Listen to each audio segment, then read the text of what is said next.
Right now, let's take a look at today's baseball schedule. In the rotation.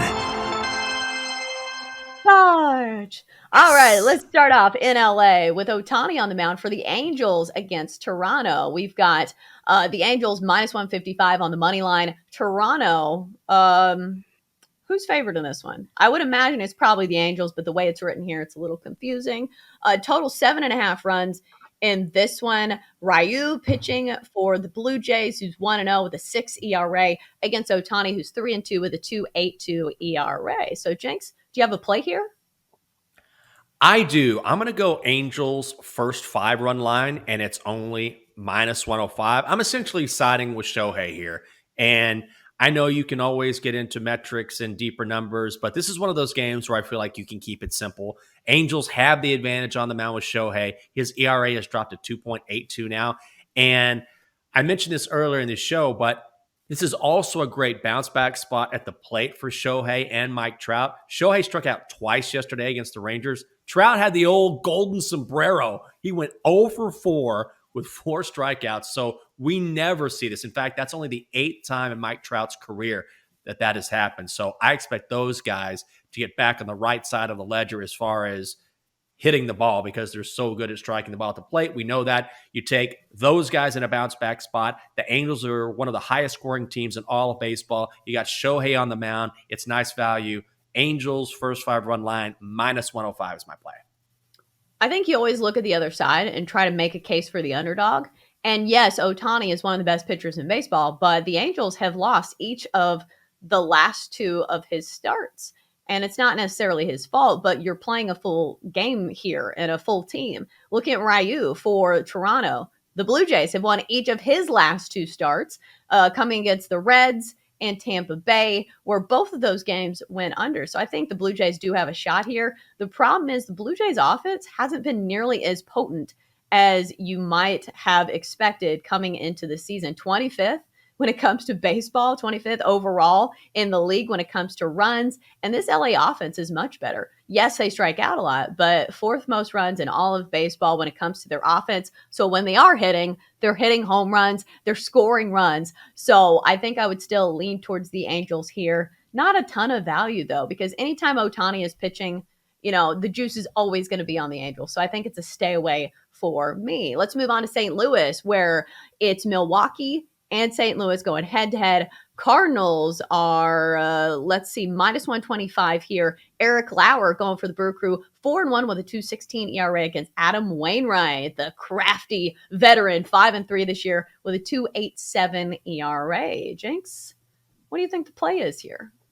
I am going Cards on the money line at minus 125, just because in his career against the Brewers, and of course, Adam Wainwright's been around for a long, long time, he's 20-13 with a 2.69 ERA. So historically, he's always good against Milwaukee. In his last 3 games, he's 3-0. He's allowed just 3 earned runs in 20 innings of work. And in their last 21 games, Chelsea, the Cardinals have been raking against left-handed pitchers. They are 17-4 overall. They have the 3rd best offense in all of baseball. I think this line is awesome value. St. Louis minus 125 is my play. Yeah, that is the stat that I'm looking at, is how good the Cardinals are against left-handed pitching. So I think I would look at the strikeout prop for Eric Lauer and take the under. It's 5.5 with some juice to it, but St. Louis only striking out 19% of the time against left-handed pitching. Eric Lauer's been really good this year. And I will say the sabotage factor is he has pretty high-end stuff. He's not really in the top tier of left-handed pitching, but St. Louis, for some reason or another, the way that they stack those righties in that lineup have been very, very good against left-handed pitching. So not only are they not striking out a lot, they also hit lefties very well. So there's a chance that Eric Lauer does not go deep in this game. So for that reason, I am on Eric Lauer under 5.5 strikeouts. I need to check the juice. I believe it is palatable, but that would be my play for that one. Chelsea, nice use of palatable.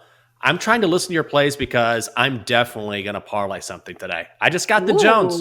I'm going to do so. I don't know what it is. The last time I did a parlay, I won, and I know I'm being a sucker because I'm due to lose the next one. You don't just win parlays back to back, but I got to have a little action today. It's my Friday. I'm going down to BetMGM. I'm going to be there and I'm going to make a parlay. And I think I might follow that Lauer strikeout prop because I like your analysis, which also means that's a long way of saying that if I lose my parlay, I'm going to be angry with you if this doesn't come home.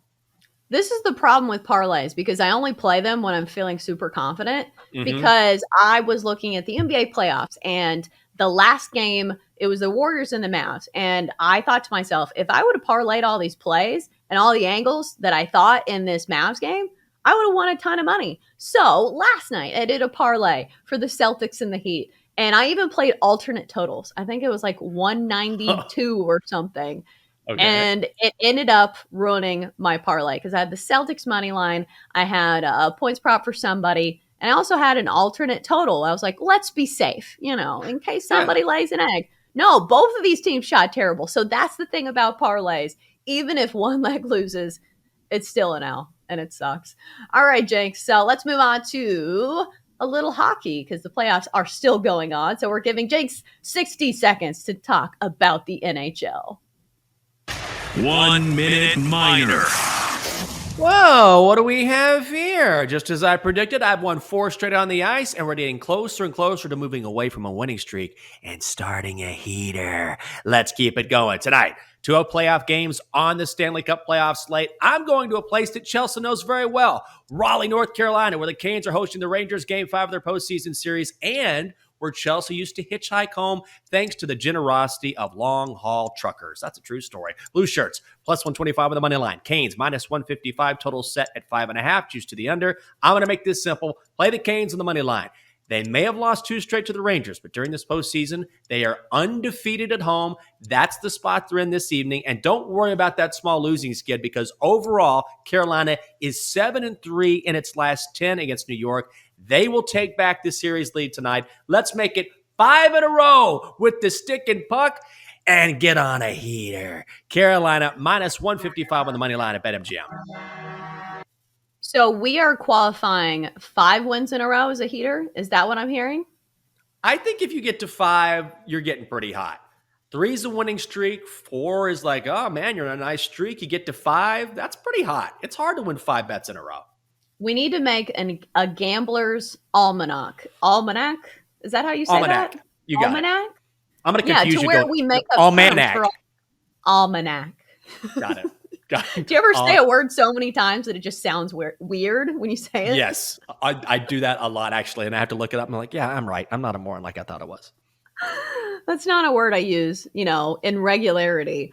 But yeah, we need to make like a handbook for gamblers where it says all the terms, the unwritten rules, like if you bet on the Yankees or Dodgers run line or money line minus 220, you should get tarred and feathered. That's going first in the book.